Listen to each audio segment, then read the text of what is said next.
Hello, everybody. Welcome to Monday Night Live, the 220th edition of the Live and Uncut podcast with brilliant speakers from all over the world. I'm absolutely delighted today to have David Thomas with me. Dave Thomas, who's sitting in Halifax after spending 10 years in the USA. David originally was a firefighter for 11 years and then became a memory champion in the USA, appeared on Oprah Winfrey and put her in her place. That's what you did, David. That's what you told me.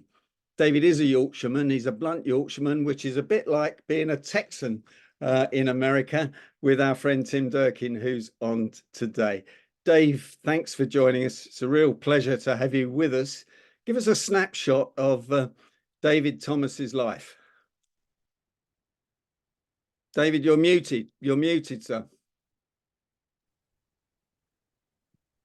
So it was challenging growing up because my mother was an alcoholic. So that destroyed a marriage to my father. She then married a guy who was 65 years old when she was only 30, and I was only 6. So life growing up for the first kind of 15, 16 years was incredibly bad. It was just, there was a lot of abuse in the house, things I can't really share. She'd get drunk and do stuff. It is in a book. The book has been the Sunday Times #1 bestseller. So this isn't, it's on the record. And my stepfather used to beat me up every night because that was his idea of fun. So by the time I get to 16, everything's going badly wrong. I get in trouble with the police. I get a criminal record, attempted suicide twice. And, I get kicked out of school. So I've never been to college, never been to uni. And, at 16, I'm working for £1 an hour in a factory. And it just kind of, things basically organically grew from there, really. So I eventually got an office job for £2 an hour. That wasn't any better. Then at the age of 20, I joined the fire service. And without trying to be too over the top, that really did save my life because I was into drink and drugs. I'd have been dead by 30, if not earlier. And the fire service saved me. Wow. And so how did you get into memory? I mean, from being a fireman to being a memory champion in 2 years, in 2 years? Well, I was watching, I was struggling with the exams in the fire service. So I managed to get through my probation. I got it extended. I wasn't very good at, wasn't very academic. And then I sat the fire service promotion exams, just kept failing them. So one day I'm watching TV, saw a guy memorize a pack of playing cards. And I was like, that is cool, right? Because the lads were like that at work. It's all about peer group pressure. So I bought this guy's book I saw on TV. And 8 months later, I went to the World Memory Championships in London and came fourth. Now, come on, it wasn't that easy. You didn't just read a book and do it. You must have had some coaching. No. I mean, the guy I've been talked about, the guy in the Northeast, Creighton. I mean, he was good because he gave me an insight into what the competition was like. But there's nothing else. It was just me and a book. So I literally just turned up 8 months later. I just literally just got a train to London, been to London like once in my life when I was at school. I had a plastic bag with some cards in it, stayed in a scummy little motel, and then just turned up at the Strand, at Simpsons in the Strand. Well, you must have been practicing a lot of spare time in the firefighting business. Did you ever I practiced a lot, and the reason I practiced a lot. The thing is, I have an addictive personality. I'm not an addict. I know the difference. My mother was an addict. That killed her at 54. She died of an alcohol-induced heart attack. So I know what an addict looks like. I'm not an addict, but I've got addictive tendencies, and I am absolutely all or nothing in everything I do, which means that I've had massive highs, massive lows. It's just I've been like a tornado on crack. It's just been a massive roller coaster. And so, it's just this, creating mayhem everywhere. But at the time, it was good because the thing is, I bought this book and I was living in a bedsit, which for those in America call a studio. So it was one room. So my bed's in a corner. It all sounds very cliched, but trust me, it's all true.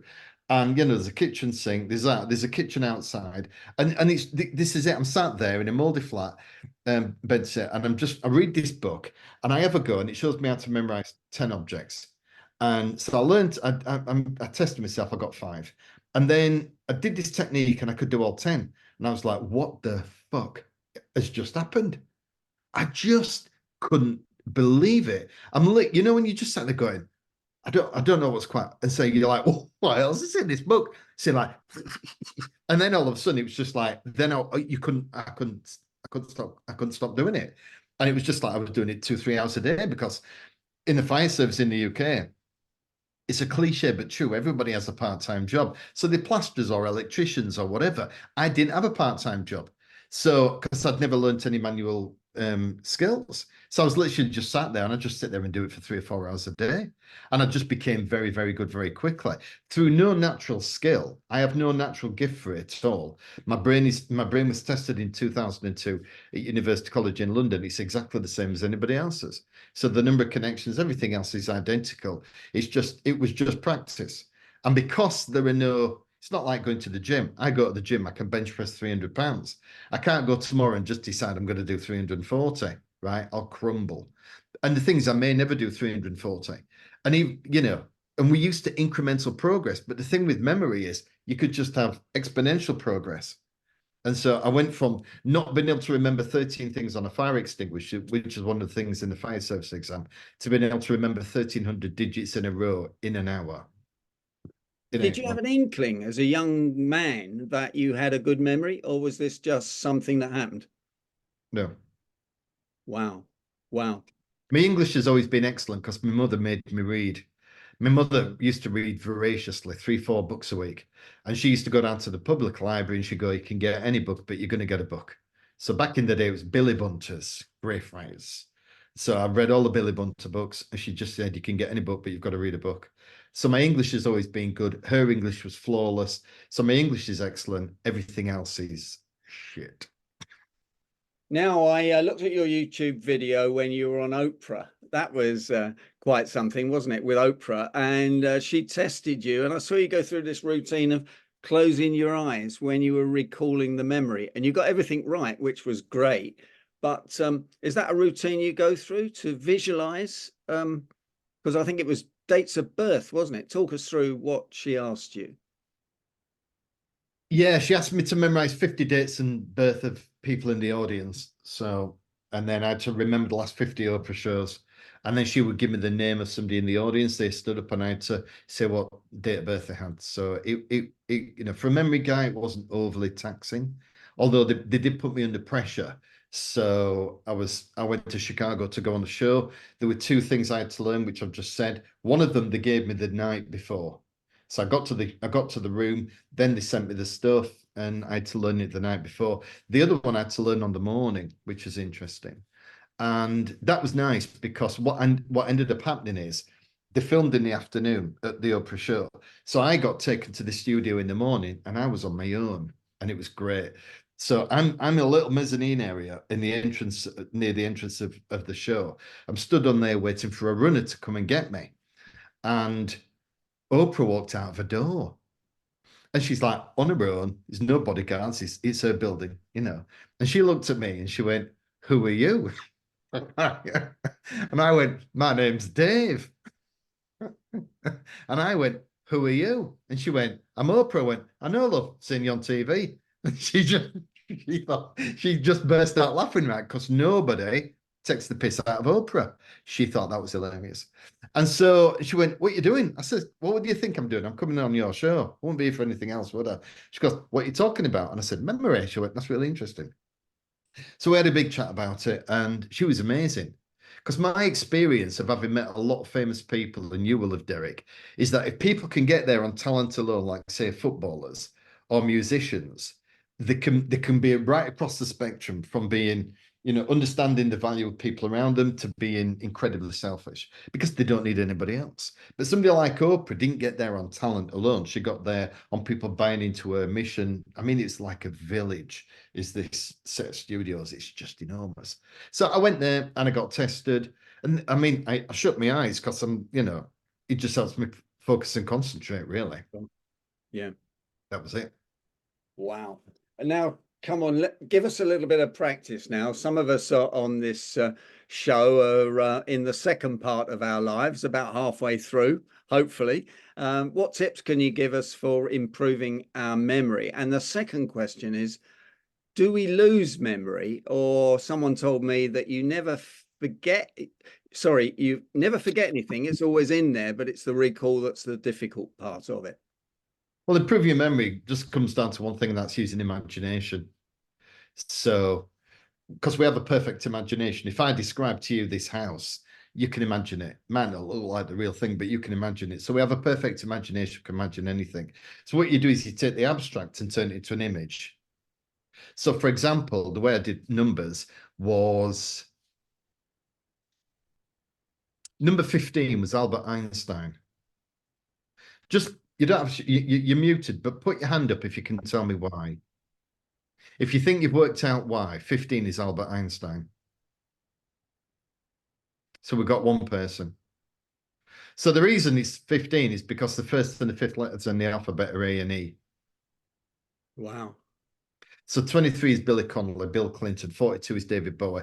So I have 100 people from 00 to 99. So what I do is you give me a two-digit number, 48, Damon Hill. It's instant. So what I've done is I've taken the abstract, which is the number, and turned it into something concrete, which is a person. So then what I do is I'll just memorize people around rooms, around buildings. So it's Damon Hill is over there. It's number 48. Bill Clinton's over here. That's 23. So if my pin on the card is 4823, it's Damon Hill talking to Bill Clinton. And that's how I do it. So it's just taking the abstract and turn it into an image. In terms of the second part with age, that's more complicated.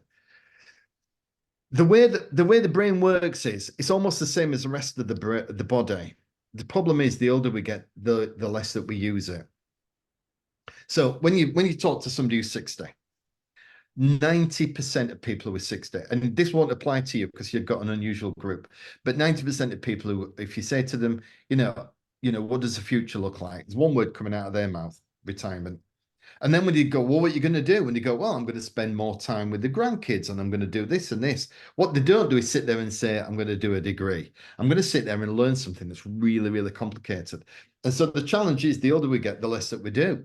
In fact, most people, by the time they get to 50, are doing the same job with the same people. They got the same pub talking the same rubbish. They got the same hobbies, the same pastimes. They got the same restaurants to eat the same food because it's the favorite. And so the thing is, the brain becomes very powerful and can perform very well, but in a very narrow field. Think about, you mentioned doctors earlier, right? And ChatGPT. How many people value their GP anymore? Their general doctor, family doctor? Hardly anybody, right? The last time I went in to see my GP, I said to him, I've got this issue. And he said, have you been on the internet? And I went, no. He went, that is very refreshing. And I said, no, you need to understand something, doctor. I would never mistake my 7 minutes on the internet for your 7 years at med school. Right? That's, I'm not an idiot. I look like one, right? I might be daft, but I'm not an idiot.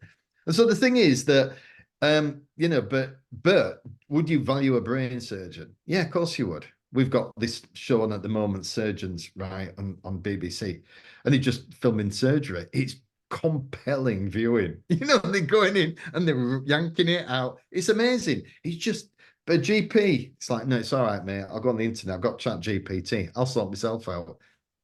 Idiots, right?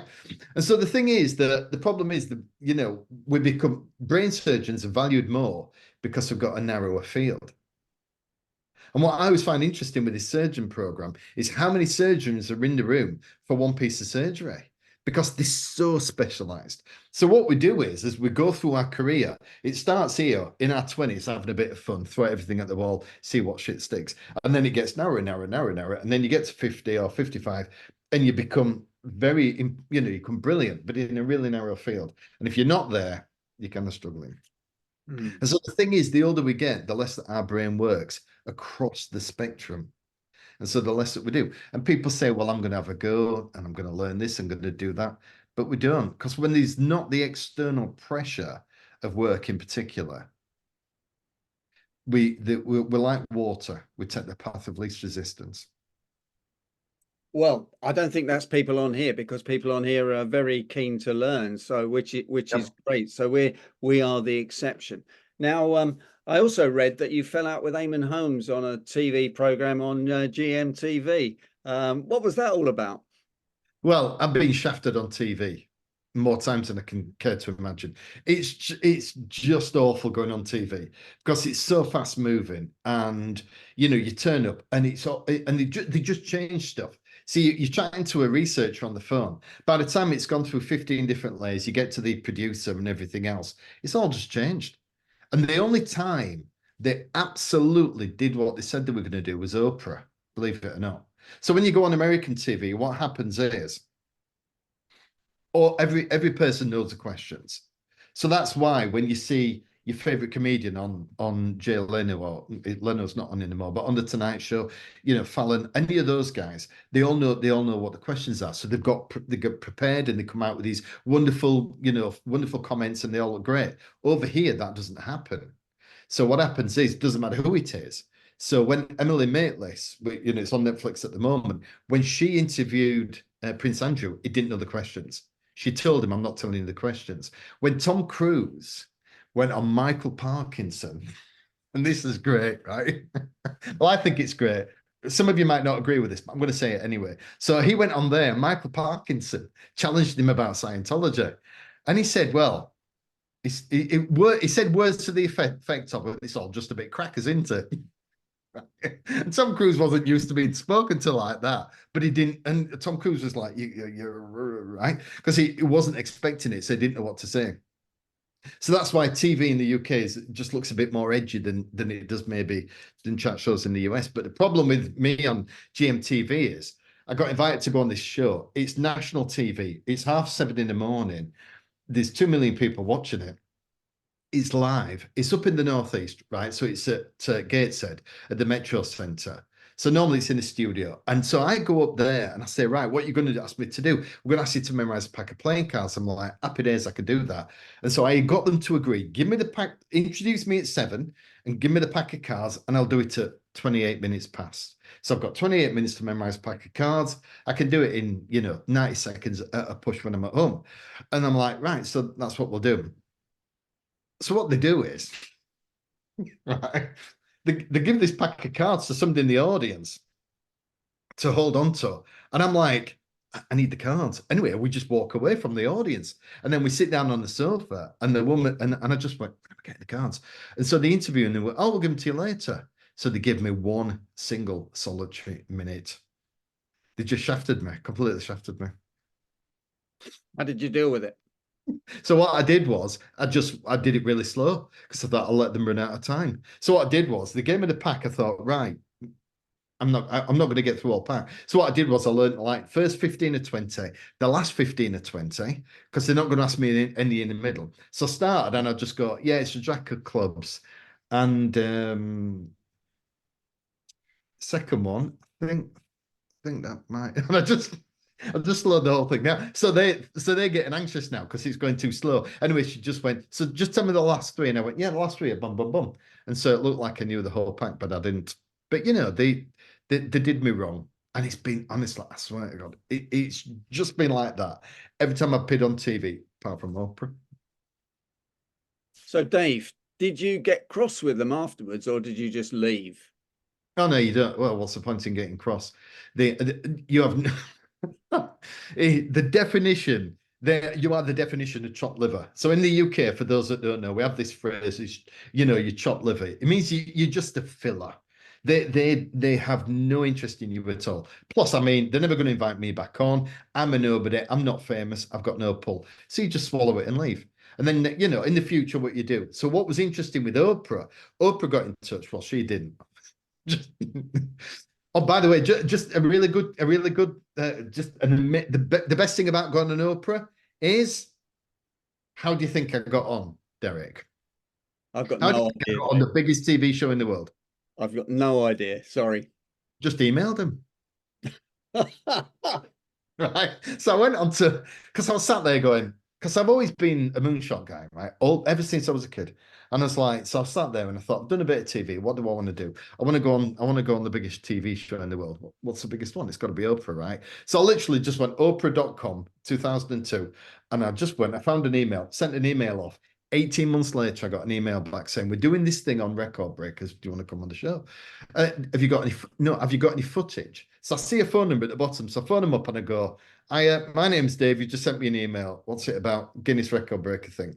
And they went, have you got any footage? And I went, even better than that, I can come on the show. And they went, and she literally laughed down the phone. She was like, oh. And I went, No, seriously, I've been on TV, me. Don't worry about that, love. I'm good. I'm good for this. And she went, we need to see you on doing live TV, but it's got to be on the BBC. Can't be any other channel. BBC's currency in America. This was 20 years ago. So anyway, I just done Blue Peter, right? So a kids show, right? A massive kids show, but it was huge because it just launched CBeebies. There was like, we did it in the biggest studio they had down at whatever it's called, Wood Hall or Wood Street, but the big one down. Wood Lane.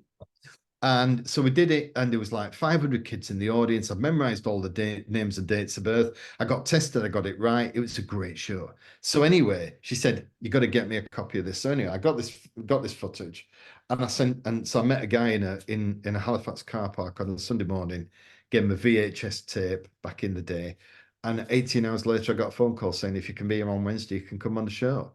So off I went over, and I went on the show. What was your original question? I can't remember either. I'm not the memory man. You are. Tell us about It's a great experience. Oh yeah, no. So anyway, in terms of reverse engineering, so what happened was then what we did was we chatted, and what they did was they said, right, we want you to do this stuff, and so they sent me a list of stuff, and it was all ridiculous. And because it was so big, the TV show, I went the opposite direction. I was like, I've got to make sure it's super safe, that whatever it is they asked me to do, I can do. So I just turned around and said, I'm not going to do it. And they went, what do you mean you're not going to do it? You don't tell us what you're going to do. And so then I asked a question, which I've got to say was a moment of genius, which I rarely have. And I just said to the researcher or the producer, I said, are you brilliant at doing TV shows? And she goes, yeah, of course we are. We're Oprah. We do the best TV show in the world. And I said, well, I'm the best memory guy you're ever going to meet. I said, you do the TV side. I'll tell you what will work from a memory perspective, and we'll do the best memory segment you've ever seen on TV. She went, okay, fair enough. It sounds fine. So I then sent some stuff through, and they chose what it was from the list. Wow. Fantastic. Now, you spent 10 years in America. You didn't tell us why that was, and you got your green card. America's a bit different from Halifax, isn't it? Yeah. Just a touch. It's like Halifax, but without the culture is America. You know what I mean? And for those of you that don't know Halifax, there's a couple of people. Halifax is 50,000 of us live here, right? But there's only 3 surnames in the phone book. Think of us like a town of cousins. Yeah. Inbreeding's a group down the road. It's all for fun. But the thing is that my dad's lived in America since I was 11. So he lives in Richmond, Virginia. He's still there. And we're not close, but we get on fine. We speak like twice a year. It's a great relationship. And so we're fine. But in 2002, I spoke at NSA, National Speakers Association. There were breakout sessions, in the week. I got the last one on the last day. It was supposed to be a dead slot. So Graham Davis was introducing me, another amazing speaker. I said, Graham, will you do the intro? Because you haven't introduced her. He said, yeah. Dave, make sure you get some tape. I said, what do I need some tape for? He said, because nobody will be there. Be 150 seats in the room. You'd be lucky if you get 15, because the ball is 3 hours later.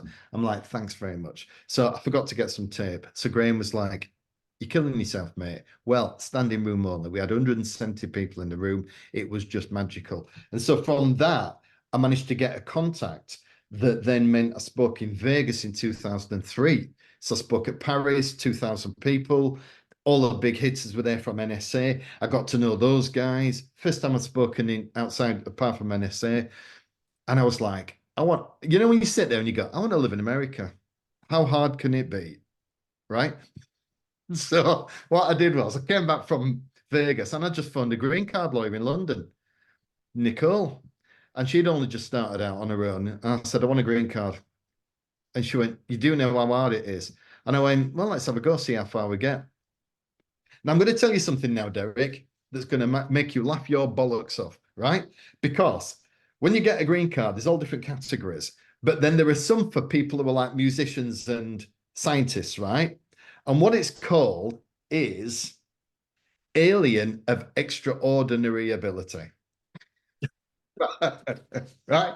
Only an American could come up with a phrase like that, right? You're right, aren't you? You know what I'm saying, Tim? Look at him. He knows. He knows. Honestly, every American is as mad as a box of frogs. But I love them all. Every single one I've ever met. You're crazy, man. But I love all of you. You're amazing. So anyway, I applied for the green card and I got the green card just on the back of the memory stuff because there's no criteria for that one. You just you set off you send your stuff off to what was Grosvenor Square and just hope they say yes. It really is as simple as that. And it took about a year and I got the green card and off I went. And so I lived in the States on and off for 10 years. I went to live with Tim Gard. He's an amazing speaker. I started in Denver. Denver was great. We lived out near the airport. That was beautiful. Denver's just such a beautiful city. And then I lived a bit with my dad in Richmond. Richmond is a beautiful city because it's a federal city. So even though it's kind of at the top of the South, it's got an amazing culture, the Civil War stuff. I mean, Richmond's pretty cool, and it's got a lot of money because of the federal stuff. But I ended up living in New York. Didn't know a single soul. Just went and got myself a flat, East 62nd and Lexington, Upper East Side. And I was living in this $5 million brownstone, got the top floor. The woman was about 85. She got the bocce on the whole building, a couple of $1,000s a month. Absolute steal.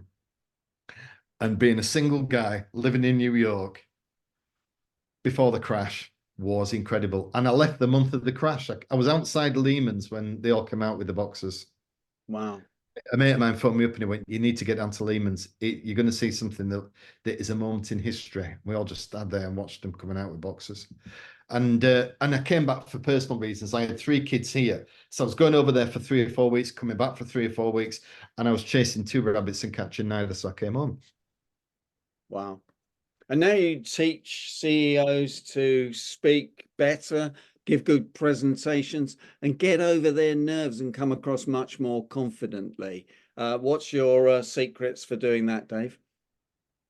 It's all about process, Derek. And actually, nerves is not really the biggest issue for the people I teach. Like, for example, tomorrow there's a guy came last Monday. He's a chief exec.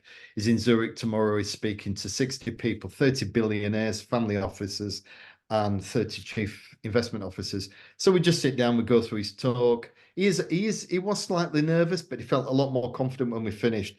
But great presenting for almost everybody is 90% process.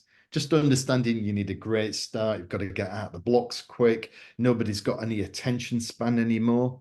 I'll give you a little insight into speaking. In 2000, the attention span was 15 seconds. In 2008, it was 8 seconds. And now YouTube have worked it out that when you're watching when you're on YouTube, you decide whether you're going to click on a video and watch it in 16 milliseconds. So the thing is that it's understanding that nobody's got any attention span. This isn't a kid's issue. We're all the same. We all sit there with our phones flicking through while we're watching TV because the TV's not coming quick enough. So we're all in the same boat. You've got to be out as quick as you can. Raw facts, data, and statistics kill every talk. So you've got to get into analogies, metaphors, stories, examples, and ways in which you've got to go into their world, not yours. So all the thing we did last week was what's in it for them? Why would they invest in you? What's their mission? Because it's family offices. Family offices, as you're probably aware, is basically somebody made £1 billion like 3 generations ago, and it goes into a trust and it drips down, and they have to spend it on something. And so it's like, why would they spend it on you? It's not making money, it's mission, it's all that other stuff.